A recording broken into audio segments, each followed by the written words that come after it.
নামাজ শেষ, এখন তাড়াহুড়া করে চলে যাওয়া সুন্নত না, নামাজের পরে বসে থাকতে হয় এবং ফজরের পরের এই বরকতময় সময়টা বসে বসে আল্লাহ পাকে জিকির করতে হয়। প্রচুর জিকির আছে, আমার তো মনে হয় 50-60টার মতো জিকির আছে ফজরের পরে করতে হয়। খুব ইম্পর্টেন্ট কয়েকটা বলছি। এই যে আয়াতুল কুরসি আপনি ফজরের নামাজের পরে পাঠ করলে কি হবে? মৃত্যু ছাড়া আপনার জান্নাতে যাওয়ার কোনো বাধা নাই। একটা হাদিস এসেছে প্রত্যেক ফরজ নামাজের পরে যারা আয়াতুল কুরসি পড়বে মৃত্যু ছাড়া ওদের জান্নাতে যাওয়ার কোনো বাধা থাকবে না ইনশাআল্লাহ। এরপরে আছে যে সুবহানাল্লাহ, আলহামদুলিল্লাহ, আল্লাহু আকবার তাসবিহগুলো আছে। তারপরে আউযু বিকালিমাতিল্লাহি তাম্মাতি মিন শাররি মা খালাক 3 বার পড়তে হয়। কি হবে পড়লে? হঠাৎ বিপদ আপদ হবে না আপনার ইনশাআল্লাহ, হঠাৎ করে বিপদ আপদে পড়বেন না ইনশাআল্লাহ। একটা খুবই খুবই ইম্পর্টেন্ট এবং শক্তিশালী দোয়া আছে, বিসমিল্লাহিল্লাযী, জানেন তো এটা? লা ইয়াদুররু মা ইসমিহি শাইউন ফিল আরদি ওয়ালা ফিস সামাই ওয়া হুয়াস সামিউল আলিম। সকাল থেকে সন্ধ্যা পর্যন্ত আপনি নিরাপদ, আল্লাহ পাক আপনাকে হেফাজত করবেন সমস্ত বালা মুসিবত থেকে ইনশাআল্লাহ। এই যে করোনা টরোনা যাই বলেন, দোয়ার উপর কিছু নাই।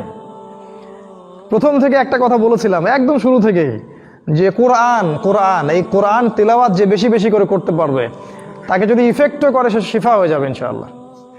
আল্লাহ পাক সূরা বনী ইসরাঈলে বলে দিয়েছেন কথাটা, সূরা বনী ইসরাঈলের মধ্যে বলা আছে কথাটা যে ওয়াইদা করাতাল কোরআন, যখন তুমি কোরআন তেলাওয়াত করবে হে নবী, জাআলনা বাইনাকা ওয়া বাইনাল্লাযিনা লা ইউমিনুনা বিল আখিরাহ হিজাবান মাসতুরা, যখন তুমি কোরআন তেলাওয়াত করবে তখন তোমার মাঝখানে এবং ওই আল্লাহহীন সভ্যতার মাঝখানে আমি একটা অদৃশ্য পর্দা স্থাপন করে দেব, নিরাপত্তার পর্দা স্থাপন করে দেব, ওখান থেকে কোনো ক্ষতি আপনাকে স্পর্শ করতে পারবে না ইনশাআল্লাহ।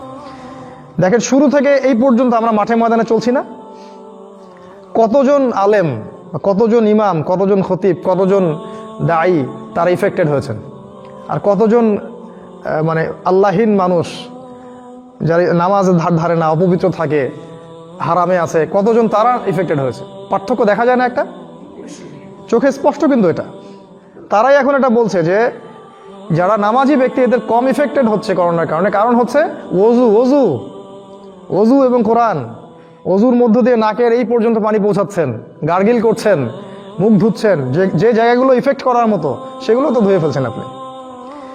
তো এই যে বললাম ইসলামের প্রত্যেকটা বিষয় সায়েন্টিফিক, আপনি কিছু বুঝতে পেরেছেন, কিছু পারেন নাই, যেগুলো পারেন নাই সেগুলো যদি আমরা মানতে যাই তখন আমাদেরকে মৌলবাদী বলে, কথা বুঝতে পারো নাই? ওইটাও বৈজ্ঞানিক, কিন্তু ওরা এখনো বুঝতে পারেনি। যাই হোক, ফজরের পরে এই দোয়াগুলো পড়বেন। এর সাথে আছে একটা তাসবিহ বলছি, এই তাসবিহটা যদি পড়তে পারেন আপনি সকালে ফজরের পর থেকে 3-4 ঘন্টা জিকির করলে যে নেকিটা হয় সেটা পাবেন ইনশাআল্লাহ। সেটা হলো 5টা বাক্য খালি, সুবহানাল্লাহি ওয়া বিহামদিহি আদাদা খালকিহি ওয়া রিদা নাফসিহি ওয়া জিনাতা আরশিহি ওয়া মিদাদা কালিমাতিহি। এটা 3 বার বলবেন।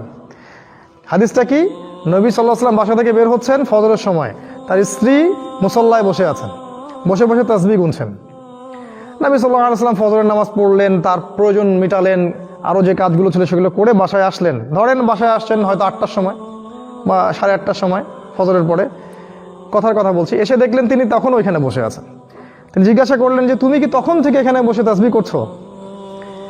জুয়াইরিয়া রাদিয়াল্লাহু আনহু সম্ভবত ওনার স্ত্রী, আমার নামটা মনে পড়ছে না এই সময়। তিনি বলেন, হ্যাঁ ইয়া রাসূলুল্লাহ, আমি তখন থেকে এখানে বসে আছি, তাসবিহ করছি। তো নবী সাল্লাল্লাহু আলাইহি ওয়াসাল্লাম বললেন, আমি তোমার এখান থেকে বের হওয়ার পরে এই কালিমাগুলো 3 বার পড়েছি মাত্র। এই যে বললাম আমি, সুবহানাল্লাহি ওয়া বিহামদিহি আদাদা খালকিহি ওয়া রিদা নাফসিহি ওয়া জিনাতা আরশিহি ওয়া মিদাদা কালিমাতিহি। তিনি বলেন আমি মাত্র 3 বার এই কালিমাগুলো পড়েছি, তুমি এতক্ষণ যে জিকিরগুলো করেছো আর আমার এই কালিমাকে যদি 2 পাল্লায় রাখা হয় মিজানের, তাহলে আমার পাল্লা বেশি ভারী হবে। খুব সহজ, করে ফেলা যায়। তারপরে আছে আর অনেক দোয়া, সাইয়্যিদুল ইস্তিগফার। কোনটা? আল্লাহুম্মা আনতা রাব্বি লা ইলাহা ইল্লা আনতা খালাকতানি আনা আবদুক ওয়া আনা আলা আহদিক ওয়া ওয়া'দিকা মাস্তাতা'তু আউযু বিকা মিন শাররি মা সানা'তু আবুউ লাক বিনি'মাতিকা আলাইহি ওয়া আবুউ বিযামবি ফাগফিরলি ফাইন্নাহু লা ইয়াগফিরুয যুনুবা ইল্লা আনতা। এই সাইয়্যিদুল ইস্তিগফার যদি কেউ ফজরের পরে পড়ে এবং মাগরিবের আগে মারা যায়, অথবা মাগরিবের পরে পড়ে ফজর হওয়ার আগে মারা যায়, সে ব্যক্তি জান্নাতে যাবে ইনশাআল্লাহ। হাদিসে এসেছে। আরও আছে, ফজরের পরে জিকির করতে পারেন আপনি। এই যে দরুদ শরীফ 10 বার করে পড়ার হাদিস এসেছে। 10 বার যদি দরুদ শরীফ পাঠ করেন, ফজরের পর 10 বার, মাগরিবের পর 10 বার, রাসূল সাল্লাল্লাহু আলাইহি ওয়াসাল্লামের শাফাআত নসিব হয়ে যাবে ইনশাআল্লাহ। আরও আছে যে হাসবি আল্লাহ লা ইলাহা ইল্লাহু আলাইহি তাওয়াক্কালতু ওয়া হুয়া রাব্বুল আরশিল আযীম, এই আয়াতটা 7 বার পড়ার কথা এসেছে। যে ব্যক্তি পড়বে দুনিয়া আখিরাতের কোনো টেনশন তার থাকবে না, সব দূর করে দিবেন আল্লাহ পাক ইনশাআল্লাহ। এরকম অনেক অনেক জিকির আছে। একটা বইয়ের নাম বলছি হিসনুল মুসলিম, এই বইটা যদি দেখেন দেখবেন এরকম 40-50টা জিকির দেয়া আছে, সবগুলো বলার সময় পাওয়া যাবে না আজকে।